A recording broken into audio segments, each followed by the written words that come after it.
I'm telling you, we've never done anything like this. Please verify. Do not trust me. Certainly do not trust the people. By the way, as a rule, and the one thing I would say critical on the outside, do not trust anyone who's never built anything. It's so easy to have all these opinions. You have all these fucking opinions about how the world works, how data works, how businesses work, how we got off the ground. I'm a conspiracy. Somehow they gave it to me, but not you, even though I'd be the least likely person to get. To sue the U.S. government twice. We had to hire the most important engineers in the world and be laughed and shat upon by the whole world for 20 years before anyone took it seriously because we were a conspiracy. And you know why people believe it? Because they've never had a job, they've never built anything. And anyone who has, that's just not the way the world works. For me to succeed, just like for you to succeed, you're going to have to be 10x better than anyone else in the room or you will fail. And that's true for me, that's true for you, that's true for every American. And it's always been true. It's always been true. So you have a lot of fans here. Yesterday we also had a number of protesters. Hopefully enough. What are they protesting? They're protesting Alexskarf being here. Categorize for me what's going on. Who are the protesters? Why do they protest? Who are the fans? Why do they love you? What can you see? Good taste. Good taste.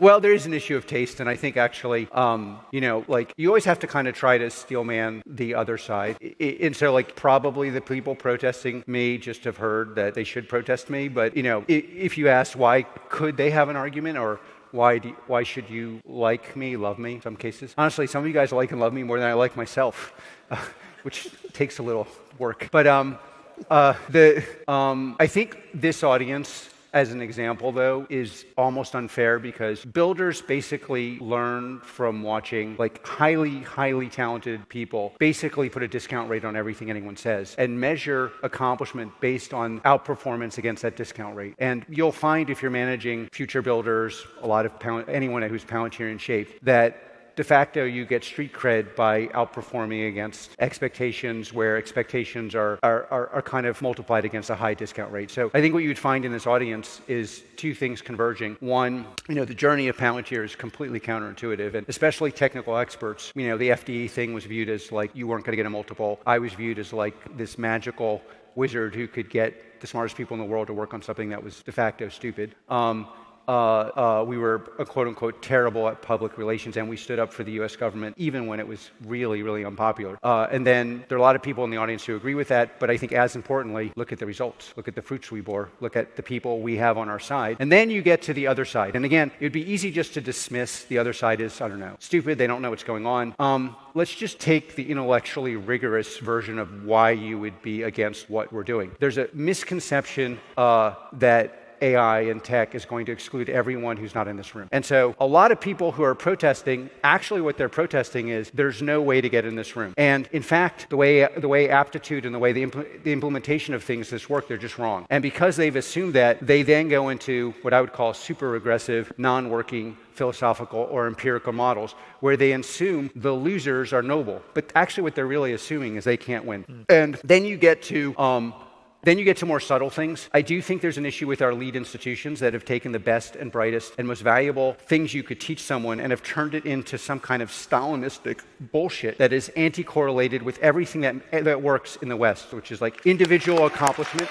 And if you had to say, what is the central thing we do in America better than anyone else? It's allowing people to express their individual artistry in a way where you fucking win, with no apologies. And then because they think they're on the loser side of this, they assume morality can't be against them. You have Palantir skeptics and you have people who don't like Palantir. If you're a Palantir skeptic or you don't like us, I want to engage. And any technology that works can be abused. We are the single worst technology to use to abuse civil liberties, which is, by the way, the reason why we could never get the NSA or the FBI to actually buy our product. And until recently, SIGINT institutions would never buy our product. 20 minutes looking at the product. 20 minutes looking at the product and say, is this not the hardest product to abuse in the world? Is it not built to be? I'm telling you, we've never done anything like this. Please verify. Do not trust me. Certainly do not trust the people. By the way, as a rule, and the one thing I would say critical on the outside, do not trust anyone who's never built anything. It's so easy to have all these opinions.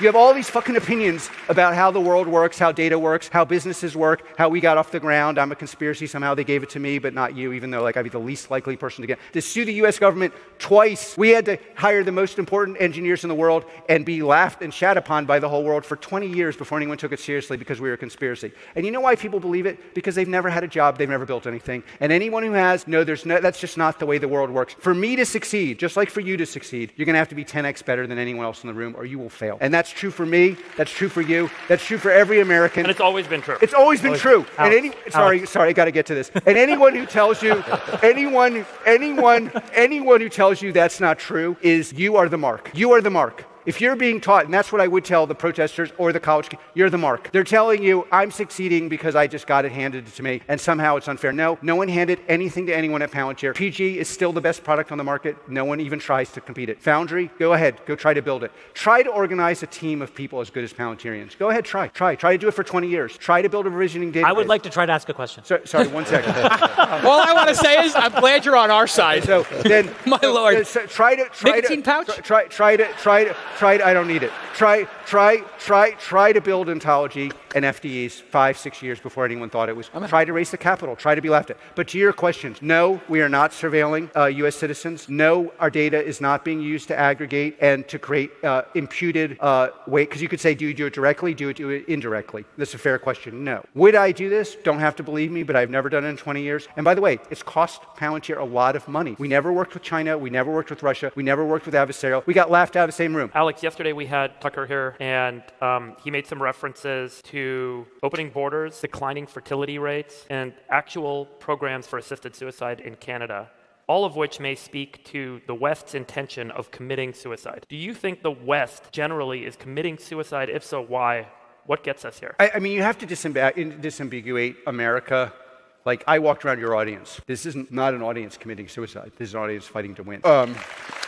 And before I get to this question, and the one thing I would tell you guys is you're going to have to fight to win, because currently I'm one of the few people, other people on stage who speak up. You're going to have to speak up and explain to people why you have the right to win, or it may be taken from you. And so you're going to have to fight. And by the way, here I don't mean left, right here. Both parties need a little bit of kick in the ass here. It's just, we have a right to win. We need to win, and you have an individual right to fight to win in this country, and it should not be taken away from you. And it could be if you don't stand up and tell people, no, your idea is ridiculous, and this is let me explain to you how this works. Then, I mean, the country. For those of you who don't know, I spent half my life, and I wrote this PhD in Germany, and so it's a country I know France reasonably well, actually, so when I'm talking about Europe, Europe is obviously not Europe. You have East and West Europe, and Eastern European countries are very, very different than Western European countries. Denmark's very different, and the Nordics are very different. But generally, when people in this country are in general talking about committing suicide, they're really thinking in their mind's eye Germany. It's like you have a country with, arguably, had, pre-software AI, the best industrial base in the world, the best schools in the world. They have vocational schools. So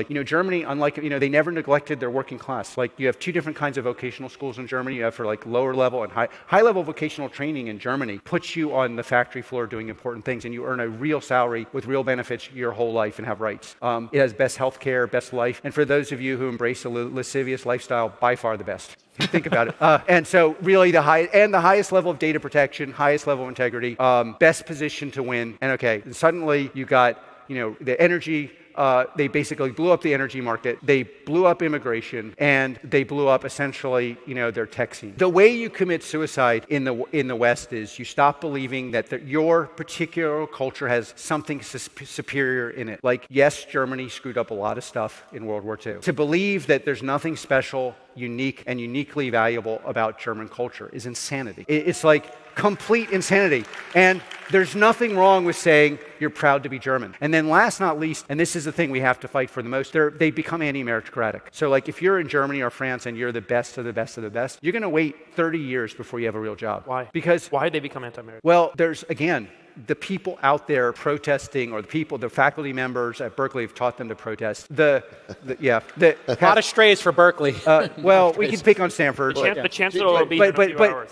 But they equate morally losing in the real world with winning immorally. And it seems like a crazy way to think. The classic liberal inputs have to be really, really fair as we can make them, and outputs are never going to be fair. Alex, can I ask you about China for 1 second? And so I'm just curious, what is the geopolitical frame that we need to think about China in? How much are they facilitating everything that's happening at the southern border? How responsible may they be for the fentanyl epidemic in the United States? What should we do about it? Well, you know, it's funny, like, obviously, Palantir and I are wildly skeptical of the CCP, but, you know, I think I'm the highest ranked Tai Chi practitioner in corporate life in the world, and it's like, you have... You're like, sorry, say that again, you're like S-level Tai Chi. Like. Well, you know, like, that video, that was very high-level internal martial arts. I'm not at that level, but, I mean, among my corporate peers, it's like, yeah, I have the equivalent in VO2 max terms of, like, a 72 or something like that, and in Tai Chi, and the way the kind of part of the culture that I admire works, like in Tai Chi, is you put pressure on all parts of the system to expose the weak part of the system internally of your adversary, and that is just the way Chinese, like at least Tai Chi martial arts works. Even, I mean, they're not useful for fighting, but it is very useful for thinking Tai Chi, and or as useful for fighting as, you know. So, and if you want to engage, the way an engagement with China works is you make or in Tai Chi terms, you want to engage with China, you better make sure the internal dynamics of this country are very strong. Magically, the external dynamics over there will shift. Are they trying to destabilize our country with fentanyl, with TikTok, and do you have concerns about that? Okay, obviously, but again, I'll tell you what, so they're obviously... I'm in full agreement. Okay, but my version always of this is, it's their job to destabilize us. It's our job to be stable. And like, you know, it's like when most people here are running successful businesses, it's like, well said. Yeah, it's our job to be stable. It's our stable. Like, if you want the Tai Chi version of like, you're not going to have to enter the fight if you're strong. There is no fight. If there's a fight, like the famous martial arts thing is like, if you're in a fight, you're not a martial artist. Correct. So, and this is like the same thing in business. Like when you get to the point where you're competing with someone, you've really fucked something up. Like if you look at the Palantir version, do FDEs, do ontology, do ontology, orchestrate them at scale, grow 93%. Man, people don't want or work with the U.S. government. Like, people are like, that's kind of hard and really unfun. Alex, I want to thank you for being on our side, and I want to thank my wife for buying your stock at $20. Thank you. No, Alex, we deeply appreciate you being here, and I think that your voice is one of the most important voices in the world today. And I thought this was such an important voice to bring forward. I don't see you do a lot of long form. I don't see a lot of your long form get public. I think this is so important for everyone to hear, to swallow, to digest, and hopefully to evolve and grow from it. And I really appreciate you. Thank you so much for being here today. Please join me in thanking Alexcarp. Thank you. Thanks. Fuck yeah. Fuck yeah. Thank you.